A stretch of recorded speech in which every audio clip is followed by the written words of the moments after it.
अरे भौजी दाई के आँख में काजल अपौआ देख पहिन के छागल जाली रोज घूमे कादीपुर बाजारिया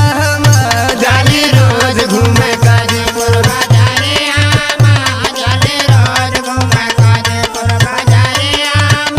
जाले रोज लह और सुना सुनाओ भाई सुनावा। अरे ईसनो पाउडर खूब लगावे आ बेग बगले में लटकावे अरे मारे लाउंडन के तीर छी नजरिया